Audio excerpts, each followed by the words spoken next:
అనంత కరుణామయుడు అపార కృపాశీలుడైన అల్లాహ్ పేరుతో ప్రారంభిస్తున్నాను. సూర్య అష్షూరా 1వ రుకు 1 నుంచి 9వ ఆయత్ వరకు. ఖురాన్ అవగాహనం 5వ భాగం. తా సీన్ మీమ్ ఇవి ప్రస్ఫుటమైన గ్రంథంలోని ఆయట్లు. మొహమ్మద్, ఈ జనులు విశ్వసించడం లేదనే దుఃఖంలో బహుశా నీవు నీ ప్రాణాలనే కోల్పోతావేమో. మేము కోరినట్లయితే ఆకాశం నుండి ఒక సూచనను అవతరింపజేయగలము. తద్వారా దాని సమక్షంలో వీరి మెడలు వంగేలా చేయనుగలము. కరుణామయుని వద్ద నుండి వీరి వద్దకు ఏ కొత్త హితబోధ వచ్చినా వీరు దాని పట్ల విముఖులైపోతారు. వీరు ఇక ఎలాగూ తృణీకరించారు. వీరు అపహసిస్తూ ఉన్న విషయంలో నిజం ఏమిటో ఆనతి కాలంలోనే వీరికి అనేక విధాలుగా తెలిసిపోతుంది. మరి ఎప్పుడైనా వారు భూమిపైన దృష్టి సారించలేదా?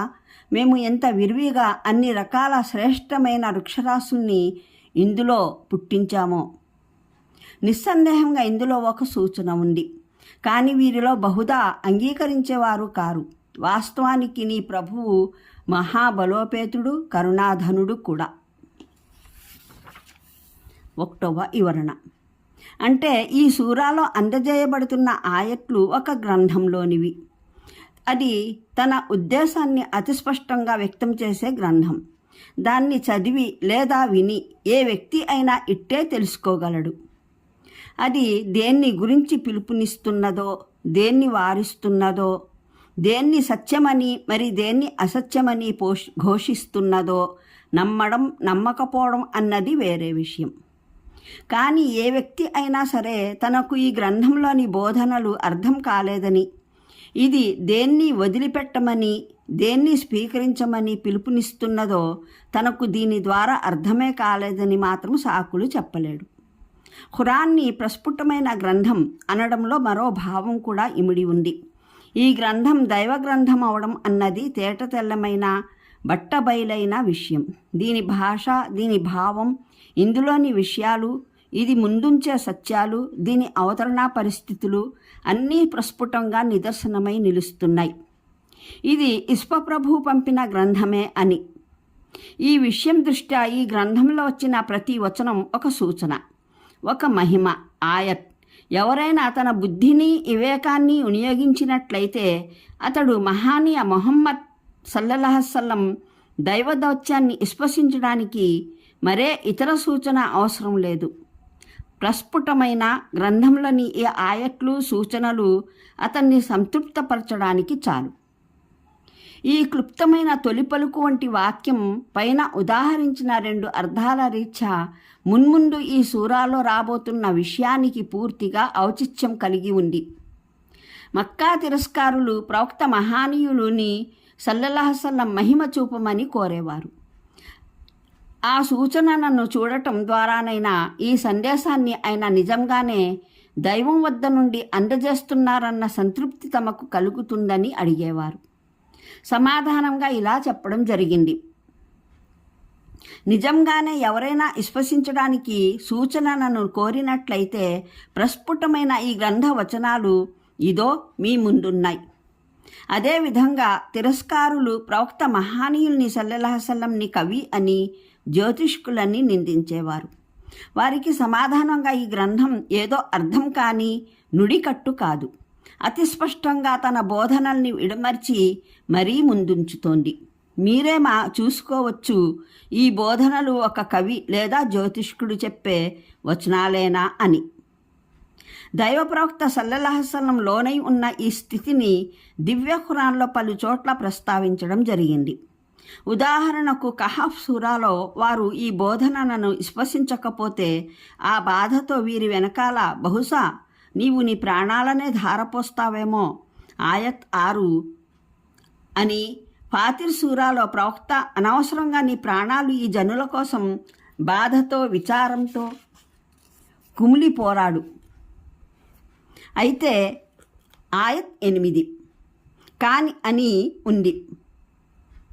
దీన్ని బట్టి ఆ కాలంలో తన జాతి జనుల మార్గవిహీనత, మార్గభ్రష్టత, నైతిక పతనం, మంకుతనం, సంస్కరణ ప్రయత్నాల పట్ల ప్రతిఘటన వైఖరి చూస్తూ ప్రవక్త మహానీయులు సల్లెల్లాహు ఎలా అర్ద్ర హృదయతతో, విచలిత ప్రాణంతో తన రేయింబవళ్లను సంవత్సరాల తరబడి గడిపారో ఊహించుకోవచ్చు. మూలంలో వాడిన బహా అనే పదానికి అర్థం పూర్తిగా వధించడం అన్నది. అంటే బాహ్యున్ నఫ్సక అన్న పదాలకు నిన్ను నీవు హతమార్చుకుంటున్నావు అని అర్థం.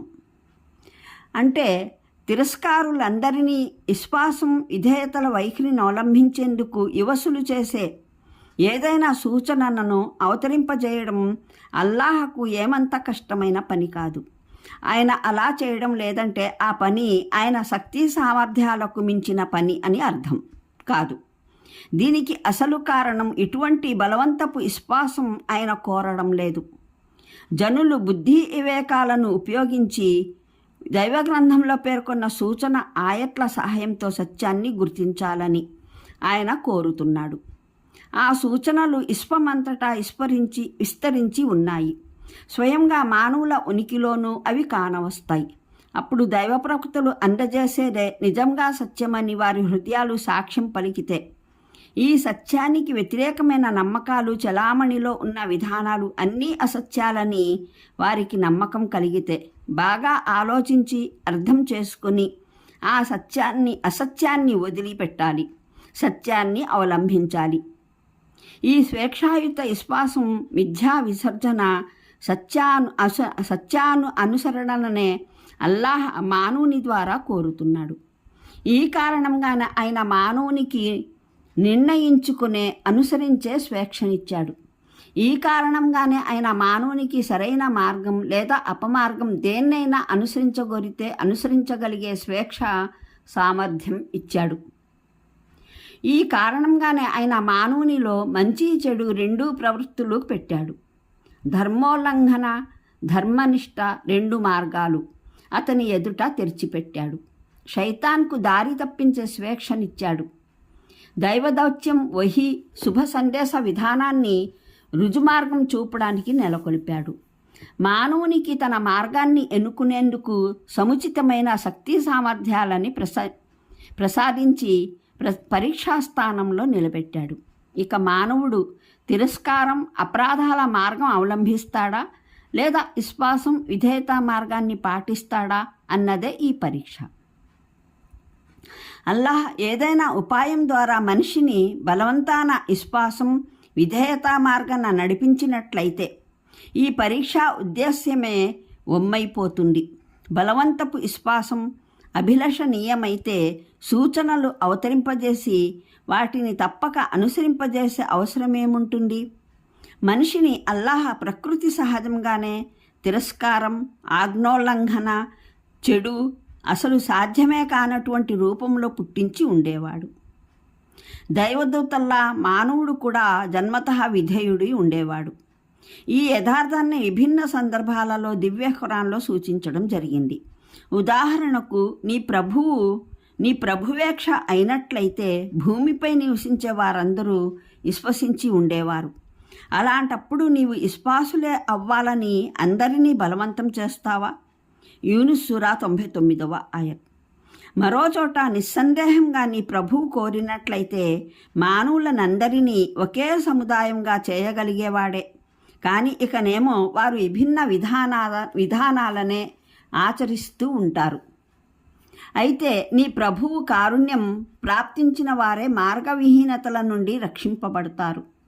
ఈ ఎన్నుకునే, అవలంబించే స్వేచ్ఛ కొరికే కదా ఆయన వీరిని సృష్టించాడు. హూద్ సూరా 119వ ఆయత్. మరిన్ని వివరాలకు చూడండి ఖురాన్ అవగాహనం సంపుటి 3, యూనుస్ పాదసూచికలు 101, 102, హూద్ పాదసూచిక 116. అనంత కరుణామయుడు, అపార కృపాశీలుడైన అల్లాహ్ పేరుతో ప్రారంభిస్తున్నాను. సూర అష్షూరా 1వ రుకు 1 నుంచి 9వ ఆయత్ వరకు. ఖురాన్ అవగాహనం 5వ భాగం. తా సీన్ మీమ్ ఇవి ప్రస్ఫుటమైన గ్రంథంలోని ఆయట్లు. మొహమ్మద్, ఈ జనులు విశ్వసించడం లేదనే దుఃఖంలో బహుశా నీవు నీ ప్రాణాలనే కోల్పోతావేమో. మేము కోరినట్లయితే ఆకాశం నుండి ఒక సూచనను అవతరింపజేయగలము. తద్వారా దాని సమక్షంలో వీరి మెడలు వంగేలా చేయనుగలము. కరుణామయుని వద్ద నుండి వీరి వద్దకు ఏ కొత్త హితబోధ వచ్చినా వీరు దాని పట్ల